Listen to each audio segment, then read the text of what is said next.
తనపై నమ్మకం ఉంచి మహబూబ్ నగర్ పార్లమెంటు సీటు కేటాయించిన పట్ల బీజేపీ కేంద్ర నాయకత్వానికి కృతజ్ఞతలు తెలిపారు డీకే అరుణ.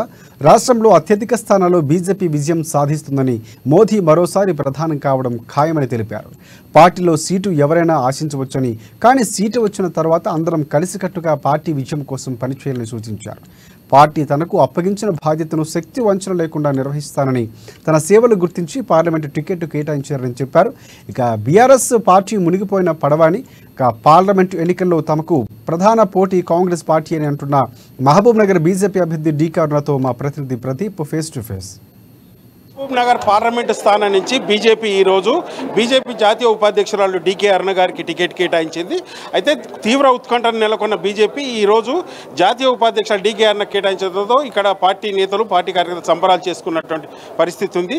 దీని మీద మనతో పాటు మేడం గారు ఉన్నారు, వారిని అడిగి మరి మేడం, ఈరోజు బీజేపీ జాతీయ నాయకత్వం మీకు టికెట్ కేటాయించడం బట్టి ఎట్లా ఫీల్ అవుతున్నారు?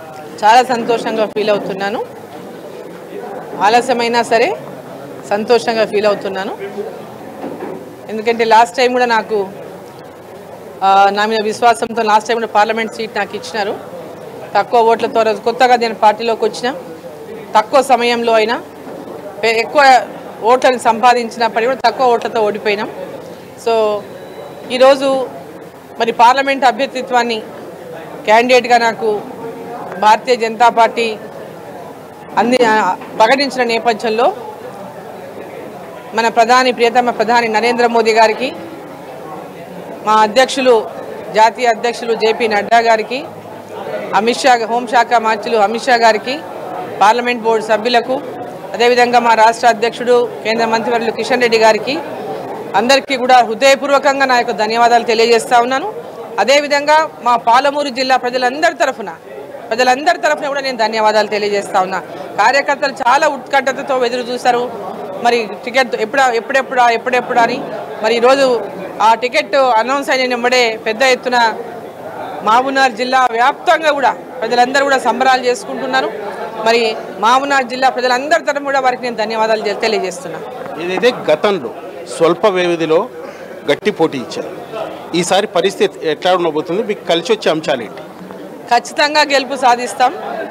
ఇవాళ నరేంద్ర మోదీ గారి నాయకత్వం ఒక పక్క ఈ దేశాన్ని ప్రపంచ దేశాల్లోనే అభివృద్ధి చెందిన దేశంగా తీర్చిదిద్దాలనేటటువంటి తపన ఉన్నటువంటి నాయకుడిగా, పేద ప్రజలందరూ, యువకులు కానీ, పేద ప్రజలు కానీ, మహిళలు కానీ, రైతులు కానీ, అన్ని వర్గాలను అభివృద్ధి చేసేటటువంటి ఒక లక్ష్యంతో నరేంద్ర మోదీ గారు ఏదైతే ముందుకు పోతా ఉన్నారో, మరి దేశం కోసం, దేశ ప్రజల అభివృద్ధి కోసం, ఈ దేశం అభివృద్ధి కోసం నరేంద్ర మోదీ గారు మళ్ళీ ప్రధాని కావాలని ప్రజలందరూ కూడా కోరుకున్నటువంటి నేపథ్యంలో, నరేంద్ర మోదీ గారు మళ్ళీ ప్రధానమంత్రిగా ఉండాలని ప్రజలందరూ కూడా ఆకాంక్షిస్తున్నటువంటి నేపథ్యంలో, మరి నరేంద్ర మోదీ గారి యొక్క కరిష్మా ఒకవైపు, అదేవిధంగా పాలమూరు జిల్లా ప్రజలతో నాకు ఉన్నటువంటి అనుబంధం ఒకవైపు, తప్పకుండా ఈ ఎన్నికల్లో విజయం సాధిస్తారనేటటువంటి విశ్వాసం నేను వ్యక్తం చేస్తా ఉన్నా.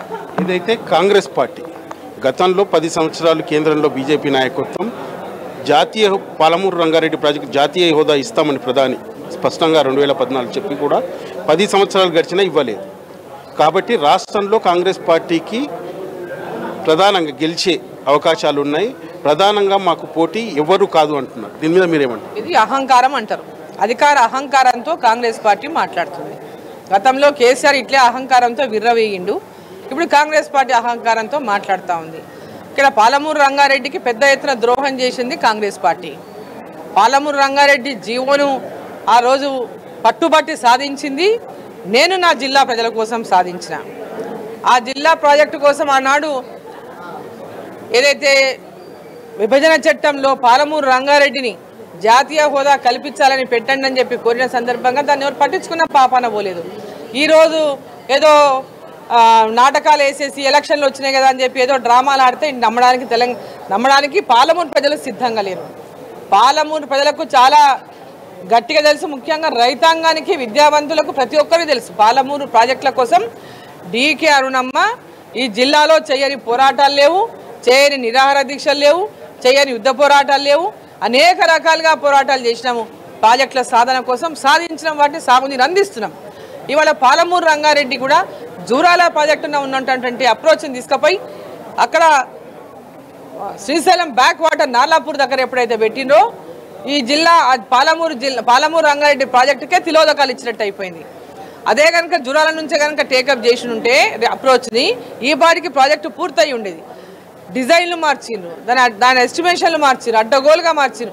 ఆ రోజు ఏ రోజు కూడా మరి ఎవరు మాట్లాడిన వాళ్ళు లేదు, దాని గురించి పోరాటం చేసిన వాళ్ళు లేరు.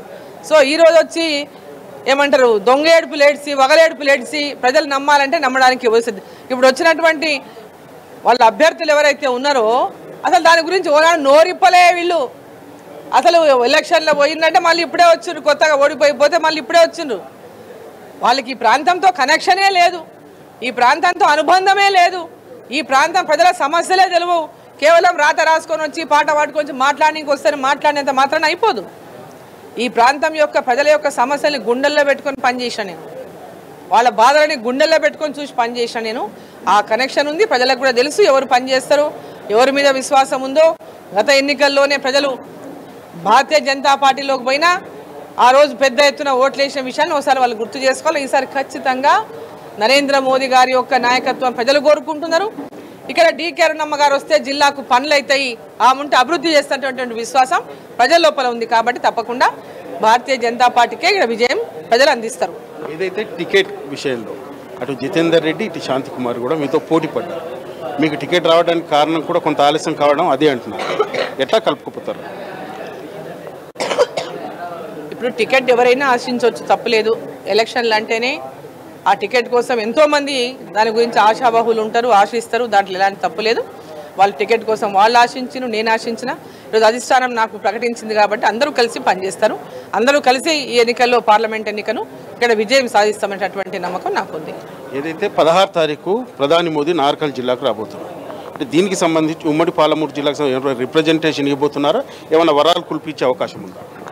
ఇప్పుడు రిప్రజెంటేషన్ అనేది మేము ఎన్నికైనాక ఇస్తాం.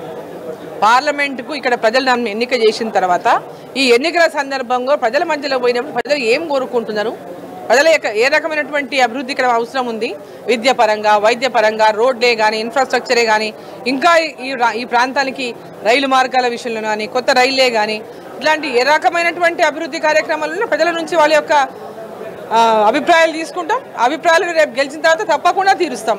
నరేంద్ర మోదీ గారి గ్యారంటీ అంటే ప్రజలకు ఇచ్చే గ్యారంటీ అనేది ఇక్కడ మేమందరం ఏమైతే హామీ ఇస్తామో తప్పకుండా నరేంద్ర మోదీ గారి గ్యారంటీ దానికి ఉన్నట్టే లెక్క. మీకు ప్రధానంగా బీఆర్ఎస్ఆ కాంగ్రెసా పోటీదారు? ఇక్కడ అధికారంలో ఈరోజు కాంగ్రెస్ పార్టీ ఉంది కాబట్టి కాంగ్రెస్ పార్టీనే మాకు పోటీ ఉంటుంది. బీఆర్ఎస్ పార్టీ ఈరోజు పోటీలో ఉండేటటువంటి పరిస్థితి కనపడతలేదు. ఎందుకంటే ఆ పార్టీకి ఓటు వేసినా ఈరోజు వేస్టే. ఆ ఓటు మురుగు కాలువలో వేసినటువంటిది ప్రజల లోపల. ఎందుకంటే వారికి ఓటు వేయడం వల్ల ఎలాంటి ఉపయోగం లేదు. అట్లే కాంగ్రెస్ పార్టీకి వేయడం వల్ల కూడా ఎలాంటి ఉపయోగం లేదు. వచ్చేది కేంద్రంలో నరేంద్ర మోదీ గారి ప్రభుత్వం, నరేంద్ర మోదీ గారు ప్రధానమంత్రి అవుతారు. ఇక్కడ కాంగ్రెస్ పార్టీ వాళ్ళ పైన లేనే లేదు. కాంగ్రెస్ పార్టీ కేంద్రంలో లేదు, వాళ్ళు ఏం అయ్యేది లేదు. ఆ ఓటు కూడా మురుగు కాలువలో వేసినట్టే. కాబట్టి భారతీయ జనతా పార్టీకి వేస్తారు. ఖచ్చితంగా ఇక్కడ నుంచి నరేంద్ర మోదీ గారికి బహుమతిగా మహబూబ్నగర్ పార్లమెంటు స్థానాన్ని గిఫ్ట్గా ఇస్తారు మహబూబ్నగర్ ప్రజలు. ఏదైతే రాబోయే రోజుల్లో కేంద్రంలో బీజేపీ నాయకత్వమే వస్తుందంటూ ప్రధాని మోదీ మూడోసారి ప్రధానమంత్రి కాబోతున్నట్టు కూడా చెప్తున్నారు. ఏదైతే పాలమూరు రంగారెడ్డి ప్రాజెక్టు, పాలమూరులో పెండింగ్ ప్రాజెక్టులకు కొట్లాడిందే తానంటూ రేపు రాబోయే రోజుల్లో కూడా తనకే గెలిపించేందుకు పాలమూరు ప్రజలు సిద్ధంగా ఉన్నారంటూ కూడా చెప్తున్నారు. ఇది ఇక్కడ పరిస్థితి. వీడియో జర్నలిస్ట్ రాజేష్తో ప్రదీప్, అమ్మా న్యూస్.